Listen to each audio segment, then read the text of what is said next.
What is up, everybody, and welcome back to another Madden 20 online CFM game. We are now in week 10 of the 2019 NFL season in the Premier Madden League, and we are using the surprisingly 5-3 Miami Dolphins. Definitely one of these shocking teams this season in the league, and also a shocking team, the 2-6 Indianapolis Colts, our opponent for this week's matchup. And despite the Colts having some top talent on the offensive side of the ball, like Nyheim Hines, who actually has superstar abilities at the running back position, you would think if there was a superstar running back on this team, it would be Marlon Mack. It's actually Hines. They also have Quentin Nelson, T.Y. Hilton, and the rookie Paris Campbell out of Ohio State, one of the top receivers in the league this season, as we are underway in Indianapolis. The Colts are struggling. The Miami Dolphins are red hot. We'll see if both trends continue. You gotta believe that Nyheim Hines is going to be the bell cow today. Second down and 8. That's Brissett passing the ball, and that's not gonna go too far. Minkah Fitzpatrick making the open field tackle. Of course, Minkah Fitzpatrick recently becoming a superstar in this league,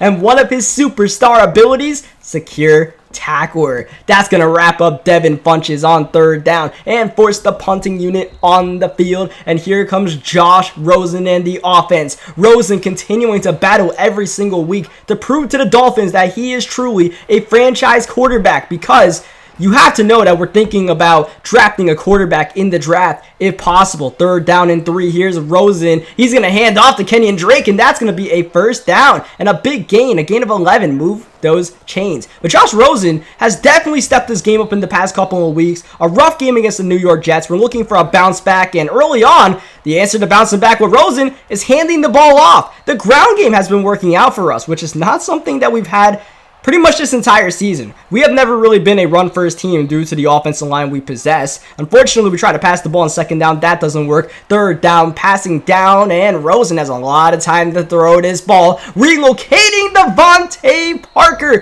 for the first down. The drive stays alive, and unfortunately, that looks like, a holding flag on us. So, first down and 20. It's going to be hard to get all these 20 yards in 3 plays. Oh, that's a hospital pass, and we got away with it. I didn't want to throw that pass, but my instincts told me to throw the bubble, and thankfully we got away with that one. So now it's third down and 12, 5 wide. Josh Rosen looking to pass out route, and Devontae Parker moves the chains for us once again. Yet another third down conversion on our first drive of the game. Second down and 9. Kenyon Drake with a big hole to run through the middle. To the 5-yard line goes Drake as the Dolphins actually run hurry up here, and we go with the same exact play. Dive up the middle. Kenyon Drake, 2 more yards. Second down and goal. Drake again on the handoff, but this time the Colts bouncing backward for a yard. Third down. Rosen throwing. Balaj, no one's near him, and Balaj has himself a touchdown. That opening drive, I believe, had 4 third down conversions, a 15-play drive, and a touchdown to end it all. That is just true efficiency. And, if we're evaluating the quarterback position, for Rosen to be able to lead a drive like that, where the defense wasn't giving up anything over the top, you just got to move the ball, check it down, run the ball, whatever you have to do. That's what we want out of our quarterback, I suppose, and we'll maybe have to just develop Josh Rosen. Of course, there's a lot of time left in not just this game, but this season to see, what we are built about and, what we're going to do in the offseason, as that's going to be not caught by T.Y. Hilton. Actually dropped and looked like T.Y. was going to give him a goal-to-go opportunity. Nyheim Hines is working on it. He's trying to spin. He has that human joystick ability along with spin cycle. Doesn't get the first down, though. It's third down and 2. Here's Brissett with time. Corner, and that's intercepted. Bobby McCain takes the ball away from Paris Campbell. Campbell looking to add to his just tremendous numbers in his rookie campaign. Instead, it's going to be Jakeem Grant who's adding to his numbers. He's going to get the jet sweep along with this dump down, and Grant able to turn upfield for the first down before being tackled by Darius Leonard. As the Colts come with some pressure, Rosen rolling out, but nothing in the area there as far as trying to find an open receiver. Second down, it's going to be a run to Devontae Parker, and a nice move there by Parker to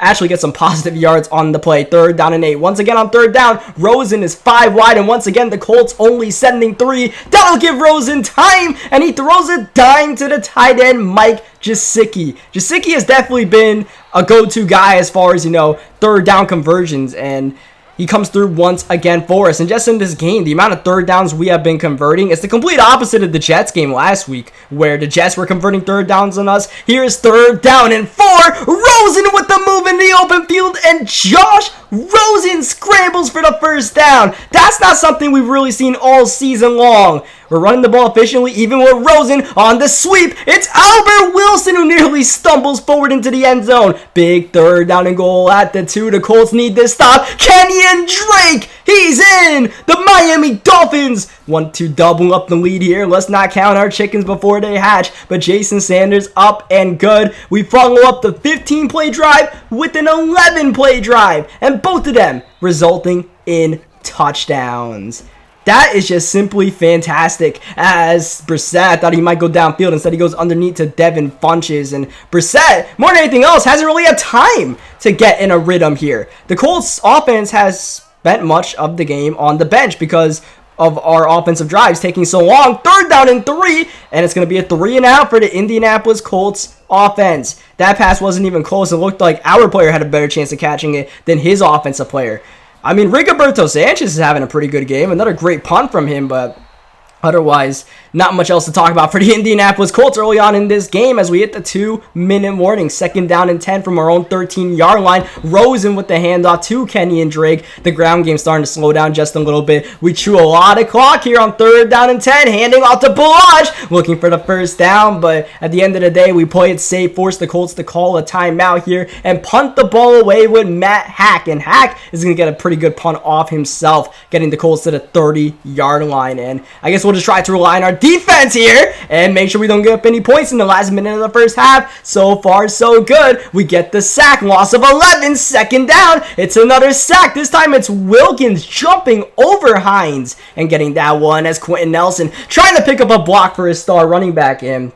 Unfortunately for Nelson, he did get a block, but not on Minkah Fitzpatrick, who makes the open field tackle. The Dolphins called their 2nd and 3 timeouts to make sure they can do something, anything on this final drive. But we get the ball at the 14-yard line, which is about where we had it on the previous drive. So we're not going to chance anything. I really like what we're doing in this game with a 14-0 lead heading into the locker room, and we do get ball coming out of half. So as we start the 3rd quarter, a chance to continue to control this game. Even though the last drive was a bit of a letdown, we'll try to do what we did the previous 2 drives as we're actually looking to pass downfield. 1st down. It's a lob to Parker. Devontae Parker. Grown man moves. Brings it down one-on-one. Devontae Parker. If Jakeem Grant's not the downfield threat of this team, it might just be Parker, who is, more of that guy that can get that deep ball because, Devontae, he's had quite a few big plays so far. 3rd down and 12. Gesicki with the 1st down, and the Miami Dolphins continue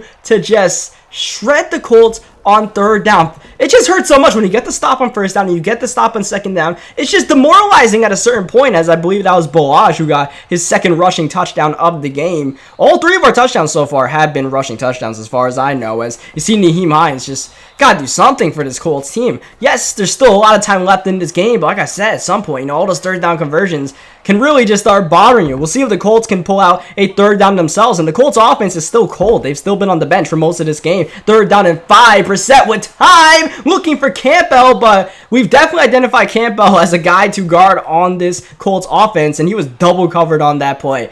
Once again, if anything, we had a better chance of catching that than his receiver, and that's the way these plays have been as we go to the sweep once again to Albert Wilson. With this Miami Dolphins team, it's just so hard to get any sort of, deep passing game going, or despite what we've been doing in this game, much of a ground game. So we got to run a lot of these sweeps and stuff like that, and RPO bubbles or whatever, just to do what we can to generate offense out here. And if it works, it works, and if it doesn't, then we'll unfortunately have to resort to actually trying to pass the ball legitimately. 3rd down and 16. We run the ball with Kenyon Drake, trying to make something spectacular happen, but more than anything else, knowing the situation we're in with a 21-0 lead, no need to really jeopardize anything on 3rd down and long, trying to pass the ball and making something great happen, but instead making something unfortunate happen. So we'll just rely on the defense that has been getting stops so far to get another one. And how about Eric Berry with the interception? Eric Berry, middle of the field,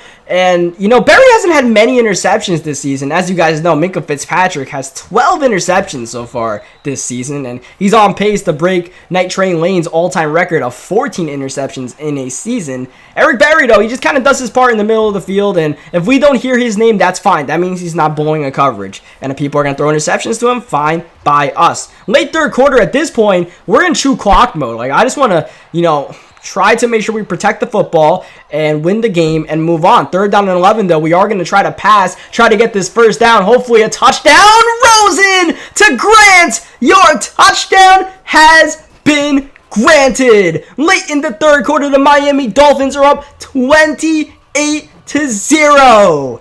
Tell me, if you guys first started watching this franchise over the first couple of weeks, did you ever think we would be using the Miami Dolphins, the 64 overall Miami Dolphins, and we would have a 28-0 lead after 3 quarters? Well, somehow, someway, that is the situation. We have made quite the vast improvement with this unit, and, you know, I don't want you guys to be fooled. Like, we're still tremendous underdogs heading into every single game. We're at least like 10 overall points lower than our opponent pretty much every single game.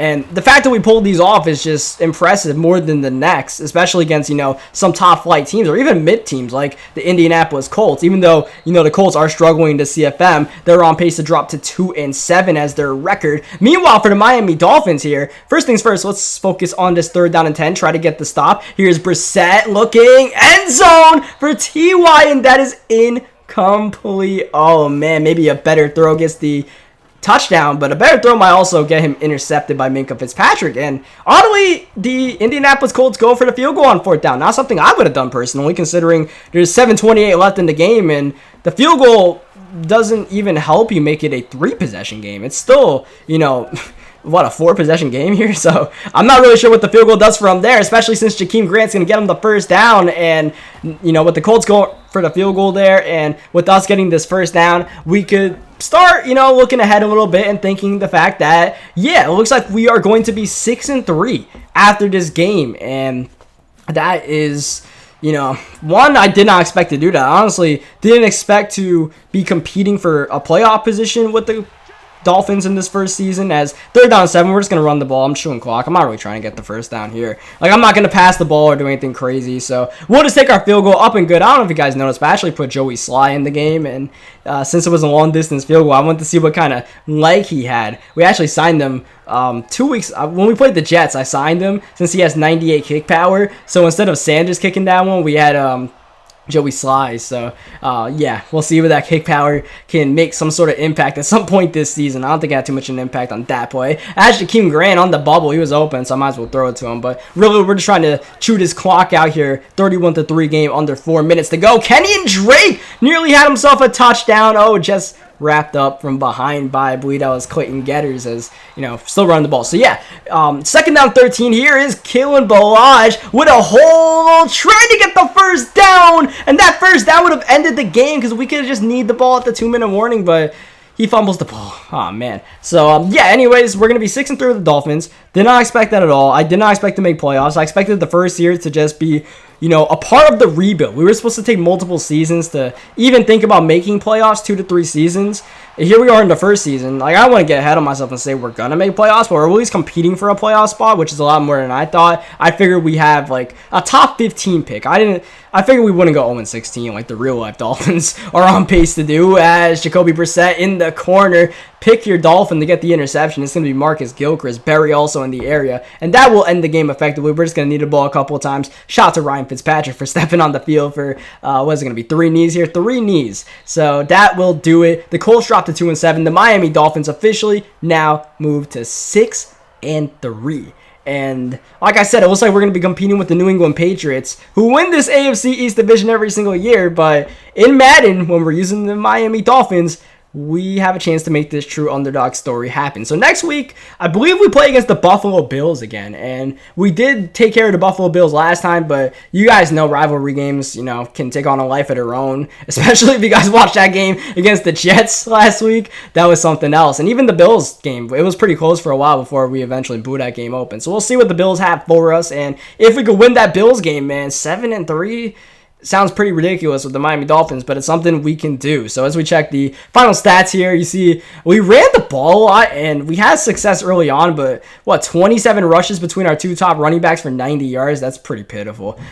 Like, I can try to run the ball, but we're playing with the Miami Dolphins, man. It's just so damn hard with this offensive line to do anything. So, you know, more than anything else, we just kind of rely on our defense and try to rely on our opponents making mistakes. But today was all about the third down conversions. It was just a bit fortunate that we converted all those third downs, to be completely honest. But that will pretty much do it for this video. I hope you guys enjoyed it. As you know, it wasn't the most exciting game, but I like it that way, man. Like, you guys may not like it, but I love that game. The fact that we just win, you know, pretty handily like that. So nonetheless, leave a like in the video if you guys enjoyed it. Subscribe for more Madden 20 gameplays, and I'll catch you guys next time for next week's game against the Buffalo Bills.